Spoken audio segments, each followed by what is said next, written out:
الله وبركاته. نحمده ونصلي على رسوله الكريم. أما بعد فأعوذ بالله من الشيطان الرجيم. بسم الله الرحمن الرحيم. يا أيها الذين آمنوا كلوا من طيبات ما رزقناكم واشكروا لله إن كنتم إياه تعبدون.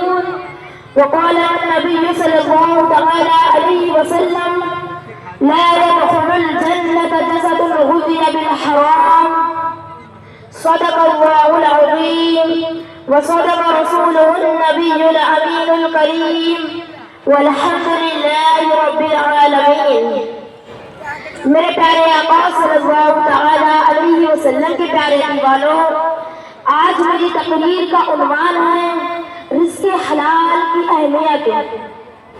اس دنیا میں بسنے والا ہر شخص اپنی ضروریات زندگی کو پورا کرنے کے لیے، اپنی زندگی کو بہتر اور خوشحال بنانے کے لیے بڑی محنت و مشقت کرتا ہے اور رزق کی تلاش میں لگا رہتا ہے.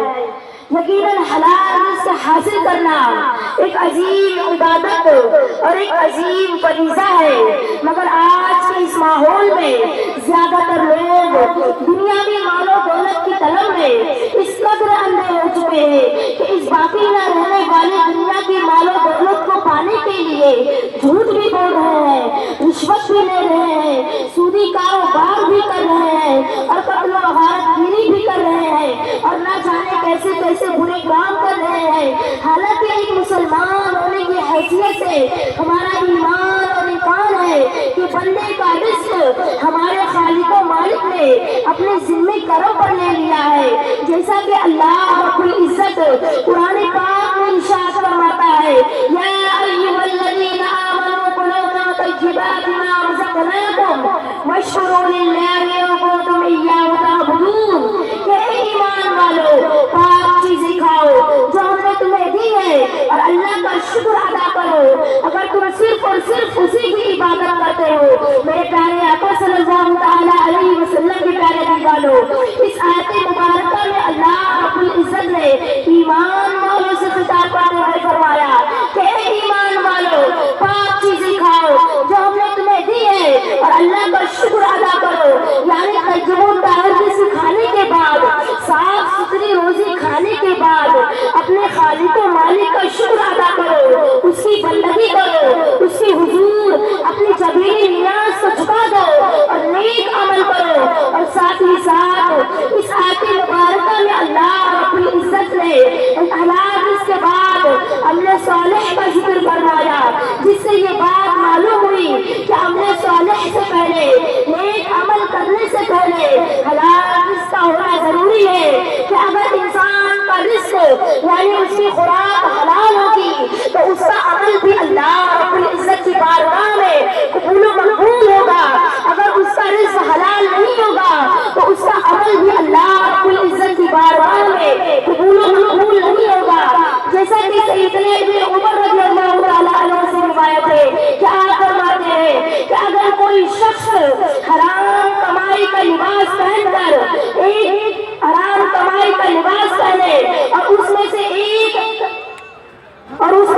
گرام کے حرام کمائی کا ہو تو جب تک وہ کپڑا اس کے بدن پر رہے گا اس وقت تک اللہ رب العزت اس کی کوئی نماز قبول نہیں فرمائے گا.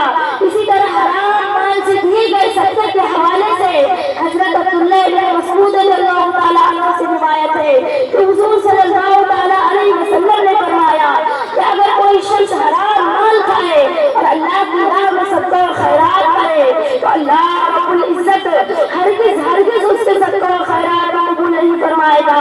میرے پیارے آقا صلی اللہ علیہ وسلم کے پیارے دیوانوں، اس سے یہ معلوم ہوا کہ اگر کوئی حرام کمائی کا لباس پہن کر نماز پڑھے تو اللہ رب العزت اس کی نماز کو قبول نہیں فرمائے گا.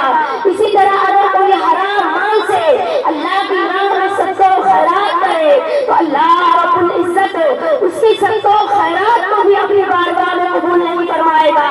اس کے لیے حضور صلی اللہ علیہ وسلم نے فرمایا ان اللہ طیب لا یقبل الا طیبا، کہ